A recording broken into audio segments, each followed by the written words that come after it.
Hello everyone, myself AK, and in this video we are going to discuss the syllabus of JPSC Mains GS paper 3 section B, that is geography.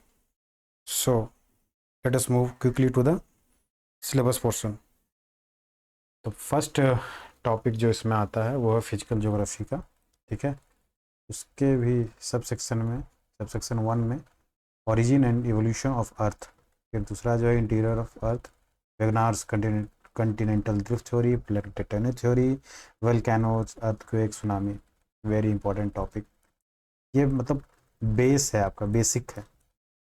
अगर आप geography पढ़ रहे हैं तो ये geomorphology की first topic है और आपको काफ़ी अच्छे से इसको जानना चाहिए। आपकी थ्योरी काफ़ी क्रिस्टल क्लियर होनी चाहिए, then only you will able to answer in effective way. Okay, the next topic is major type of rocks and their characteristic evolutions, evaluations, characteristic of landforms in the fluvial, glacial, arid, karst region। ये भी geomorphology के बेहतरीन topics हैं, इनको जानना समझना काफ़ी important है, आपके एग्जाम पर्सपेक्टिव से काफ़ी important. High probability to come into the upcoming next JPSC mains examinations.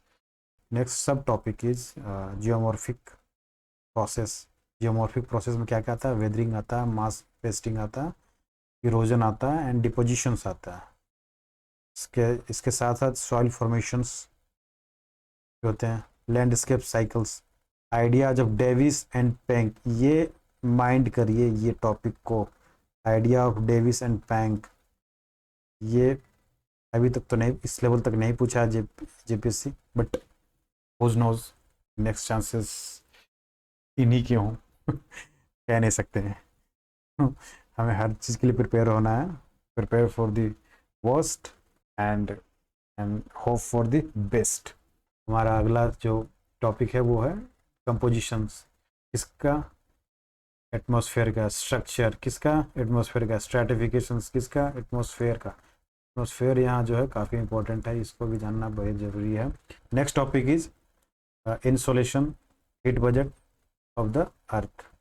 Okay, दोनों को हम लोग साथ में देखेंगे, ये सब टॉपिक 4 एंड 5। उसके बाद जो टॉपिक आ रहा है वो horizontal and vertical distribution of temperature. Inversion कैसे होता है टेम्परेचर का? जब हम लोग हाइट अल्टीट्यूड पे चाहते हैं तो टेम्परेचर का क्या होता है? इन्वर्जन होता है, उसके बारे में जानना है हम लोग को। फिर जो नेक्स्ट जो टॉपिक है air masses and fronts, tropical and temperate cyclones. And उसके बाद आता है evaporations and condensations, dew, frost, fog, mist, cloud. इन सब में डिफरेंस क्या होता है? बहुत माइनर डिफरेंसेस होते हैं ये सब टॉपिक्स में, ये सब को जानना बहुत ज़रूरी है।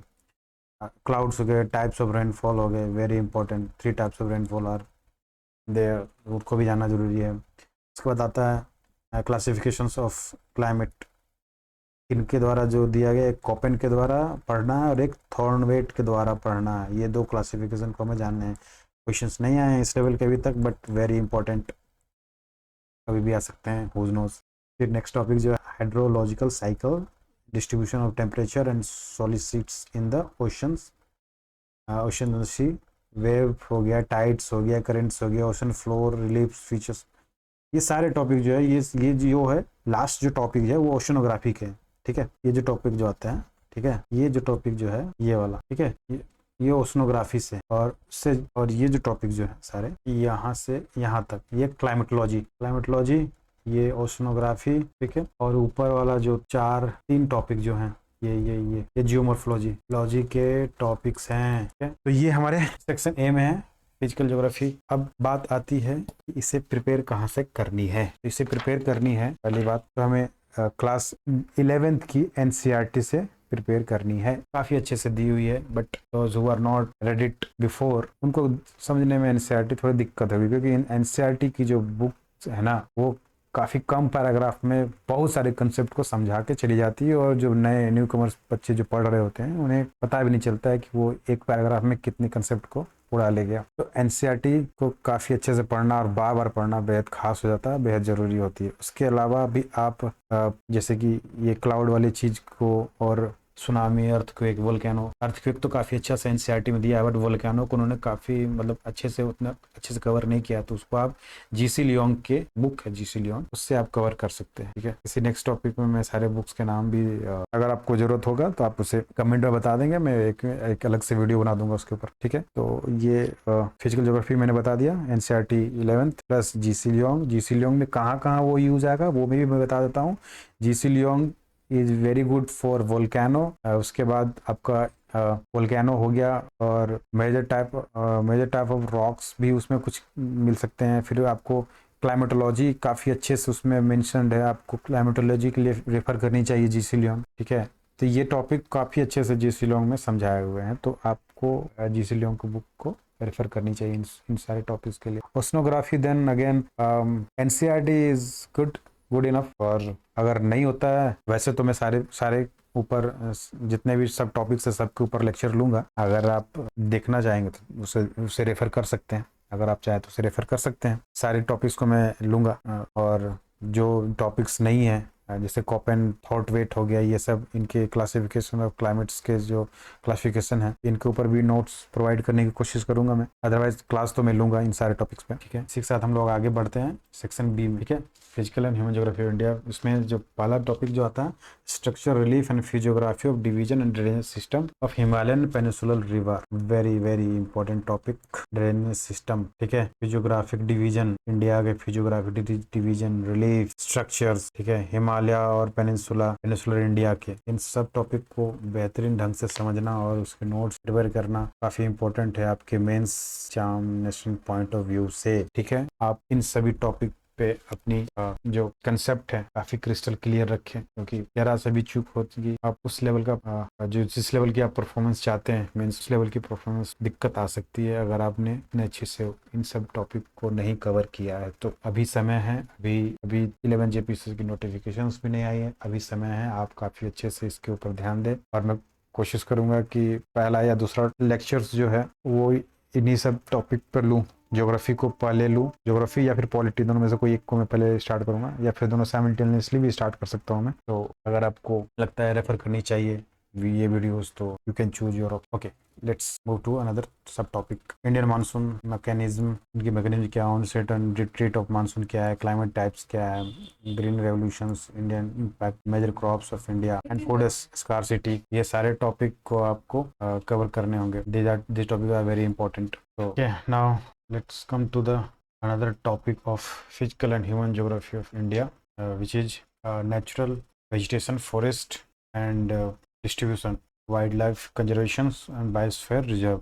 This is the next fourth topic of human geography. उसमें next जो टॉपिक आता है वो मेजर टाइप ऑफ सॉइल आता है। इसमें आईसीआर के द्वारा जो क्लासिफिकेशन किए गए हैं सॉइल का, वो उसे पढ़ना जानना है, और देर उसकी डिस्ट्रीब्यूशंस को। Later on soil डिग्रेडेशंस and conservations, it also plays a very important role while reading these different type of soils. Next topic is natural hazards. Natural hazards में हमें फ्लड पढ़ने हैं, ड्रॉट्स पढ़ने हैं, साइक्लोन्स पढ़ने हैं, लैंडस्लाइड्स पढ़ने हैं, ये टॉपिक को पढ़ने हैं। ठीक है, उसके बाद populations, growth, its distributions, density, age, sex ratio, rural urban compositions, populations, environment and development, ये टॉपिक्स हो गए। ये कुछ 2-3 टॉपिक्स जो हैं ह्यूमन ज्योग्राफी से रिलेटेड हैं, इनको करना काफ़ी इम्पोर्टेंट है। उसके बाद types of settlements, rural urban types of settlements, urban morphology क्या है, functions and classification of urban settlements, problem of human settlements in India. ठीक है, ये टॉपिक है section B of geography which named physical and human geography of India. अच्छा, इस topic को करना कहाँ से है? इसके लिए जो बुक मैं बताने जा रहा हूँ वो है India physical environment class 11th NCERT. ठीक है, और उसके साथ Indian people and economy class 12th NCERT and fundamental of human geography class 12 NCERT. ये सारे जो एनसीईआरटी के जो बुक्स हैं और जो उसके अकॉर्डिंगली जो चैप्टर्स हैं उनको रीड करना और उनके थ्रू नोट्स बनाना काफ़ी इम्पोर्टेंट रहेगा इस टॉपिक को देखने के लिए, या इस टॉपिक को अच्छे से समझने के लिए और नोट्स प्रिपेयर करने के लिए इन बुक्स का सहारा ले सकते हैं। सॉरी। इसके साथ ही हमारा नेक्स्ट जो ग्रुप आ रहा है, ग्रुप सी, सेक्शन सी कहेंगे, जो है नेचुरल रिसोर्सेज ऑफ, क्या, natural resources of India and development and utilization. तो उसमें पहला जो सेक्शन आता है इसका सेक्शन, वो लैंड रिफ। इसमें बहुत सारे टॉपिक्स हैं, जैसे general land use, agriculture land use, geographical conditions and distribution of major crops and rice, wheat, cotton, jute, sugar cane, rubber, tea and coffee. ठीक है, तो ये सारे हमें जो क्रॉप्स के बारे में पढ़ने हैं, ठीक है, उनकी डिस्ट्रीब्यूशंस पढ़नी है, ज्योग्राफिकल कंडीशंस क्या हैं जिसके अंडर में उन्हें उस क्रॉप्स को लगाया जाता है, उगाया जाता है। ठीक है, ये सब पढ़ना जरूरी है। शुगर कैन, जूट, रबर, इन सब चीज़ के बारे में डिटेल में जानना बहुत ज़रूरी है, क्योंकि ये सिंगल एमसीक्यू टाइप क्वेश्चन भी बन सकते हैं यहाँ से। Next topic is water resources. इसमें इसके अंडर में हमें available and utilization of industrial and other purposes, इसको जानना है। Irrigation, scarcity of water, methods of conservation, rain water harvesting, water shed management, ground water management, ये सारे टॉपिक्स को करने हैं। काफ़ी इंपॉर्टेंट टॉपिक्स हैं और इनको करना काफ़ी बेनिफिशियल रहेगा। जो नेक्स्ट टॉपिक आ रहा है निकल के, वो है minerals and energy resources, mineral energy resource, distribution and utilization of metallic minerals such as iron और कॉपर, बॉक्साइड, मैग्नीज। सेकेंड में है, बी में है, non metallic and conventional minerals such as coal, petroleum, natural gas. Third type है hydro electricity and non conventional source of energy such as solar, wind, biogas. And fourth one, the energy source, their distribution and conservation. ये सारे topics जो है minerals and energy resources के अंदर में आ रहे हैं। इनको करना very important, because the questions comes from this topics only. Iron ore पे क्वेश्चन आए हुए थे, देख लीजिए। इससे पहले शुगर केन पे आया हुआ था, क्वेश्चन था कि जो शुगर इंडस्ट्री है वो साउथ की ओर ज़्यादा शिफ्ट हो रही है, वो क्यों है। ये 6 जेपीएससी में क्वेश्चन पूछा गया था।